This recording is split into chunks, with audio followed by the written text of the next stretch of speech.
Hello everyone, my name is Neha Tandon. I am teaching you Indian banking system, and now is our next system of banks, that is development bank. So what are development bank? These are specialized financial institution for one type of financial function. So their financial functions are limited to one type. We can see here that the development banks, they do come under ambit of RBI, but their financial function is limited. So these development banks can be divided into four types. First is industrial development bank, second is agricultural development bank, third is export import bank, and fourth is housing bank. So what is the need of differentiating type of functions into all of them? We have already studied that we have commercial banks, we have rural banks, then why we need these specialized banks? Because when we are ill, we go to a specialized doctor as well. So why is that specialized doctor needed? Because of their specialized knowledge. These banks have also got that specialized knowledge by way of which they are able to facilitate the working of their customers. So now we will see what are the different type of customers who come to them, and because of them our economy is able to survive. So in India, development banking was started immediately after independence. The arrangement of development bank is the one I am showing you, and if we move forward from this, since they are classified into these four groups, first is our industrial development bank, and there are certain examples of these industrial development banks in India. There are more to it, but I am listing out these three. First is IFCI. So what about IFCI? This is Industrial Finance Corporation of India. Industrial Finance Corporation of India. So this is Industrial Development Bank, which was set up by Government of India in July 1948. So we can understand our country got independence in 1947, and this bank was developed in 1948, because we all know that our country's resources were very less at that time. The industry was in a very poor condition. Although industrial revolution took place 100 years ago, but still our country's industry's position was very poor, because Britishers never took care to develop industry in our country. They only took our primary products and took them raw materials to their country to process them and then sell to us again. So this was the development bank that was established in 1948 and helped in development of industry in our country. It takes a number of promotional activities also for our industrial customers. It has got All India Financial Institution, in which the industry people join and they are able to interact with each other also. Okay, next is Industrial Development Bank of India, that is IDBI. We all are aware of this name. We have heard this time to time in our daily conversations. The Industrial Development Bank of India is apex financial institution in the field of development banking in country. So at this point of time, IDBI is the one who has got a big pool of resources, and it is meeting the needs of industrial customer the most in India. So in India, the industrial customer is being catered to with the help of IDBI.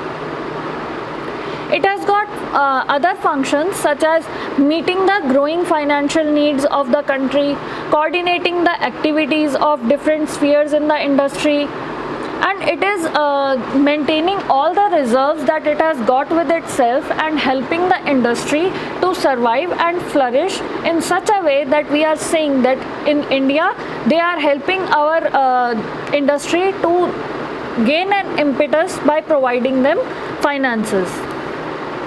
Okay, So the other one is Small Industries Development Bank. As we have seen, IDBI, Industries Development Bank of India.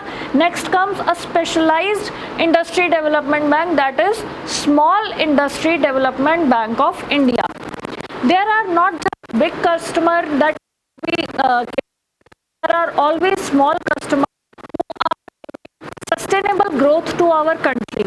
They need to be catered by the help of SIDBI. SIDBI is backbone of the small industries in India. They are giving loans on very easy terms so that these industries flourish and thus our country. Few other examples are ICICI, UTI. They are playing a role as commercial banks also, and they are playing role as industrial development banks also. So next category is our agricultural bank. Our agricultural bank, the most building block of our country, of our rural economy, is our National Bank for Agriculture and Rural Development. This bank is providing facilities to our rural people along with RRBs. They have helped RRBs in developing an ecosystem by which our farmers, artisans, craftsmen and other people who are working in rural areas by uplifting their current status quo. Next is Export-Import Bank of India. Exim Bank come under Export-Import Development Bank. So Exim Bank is a special branch of banking system in India that deals with only the dealings that are taking place with nationals sitting across the countries, across the national borders. So when there is any kind of transaction which is happening for a business that is related to export and import, or we are sending our money to any other subsidiary of our company in another country, all these things are regulated by Exim Bank of India. So now we can see that a commercial bank is not able to perform this function with that much of specialization as Exim Bank can do, because Exim Banks, all the policies are working towards giving India an impetus in globalization. In this era of globalization, where we need to connect with everyone across the world, we need Export-Import Bank to be very efficient, and all the functions that are being done by Exim Bank should be covering all the horizons, all the areas which are necessary to be covered in order to increase the ease of doing business in our country. We have seen that India has skipped a number of steps in ease of doing business in recent years. So Exim Bank is a part of giving that ecosystem to our country. Then is National Housing Bank. It has got housing, National Housing Bank comes under housing development banks. They obviously help in housing facilities in our urban and rural areas as well. Now let's move forward and try to make out a difference between these development banks and commercial banks, because we do have this question in our mind, and this question comes up in exams as well, that when commercial banks are fulfilling all their responsibilities, then why do we need development banks differently? So there are some specialized functions which are different from commercial banks related to development banks. So let's see the difference.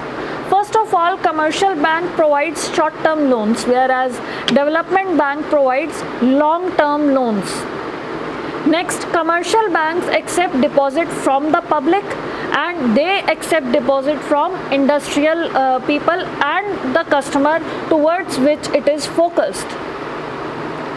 Next, commercial bank give direct finance to customer, but the development bank do not give direct finance. They provide refinancing facility to commercial banks as well.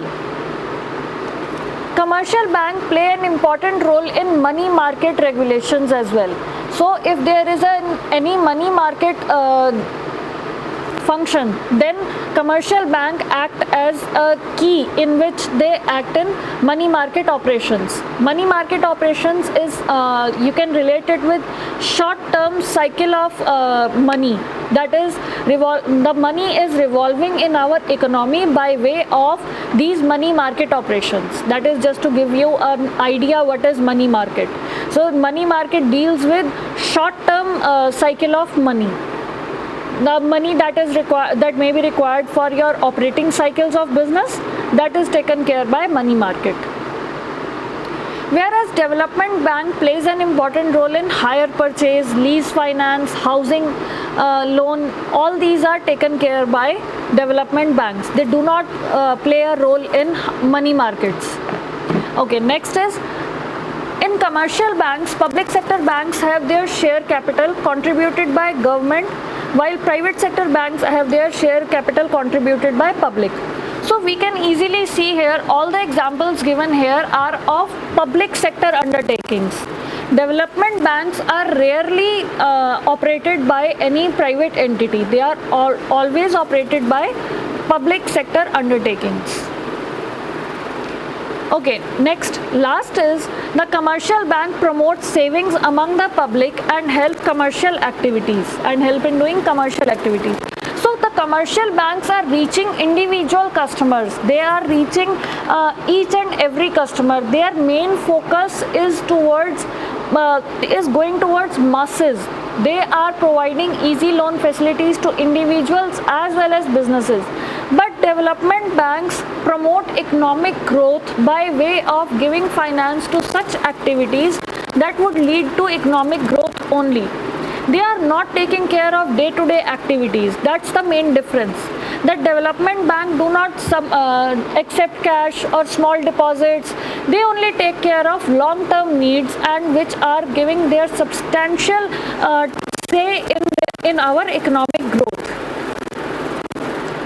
So all these kind of banks that we have studied, they have given our country a circulatory system of money. So money right now is not concentrated in with few people. Money can circulate easily. The liquidity of money is maintained by all these type of banks. We'll be studying about different banks in different units, but we have given a glimpse that how these banks are working and how they can be classified in India. So this was all about different types of banks in India. Thank you so much.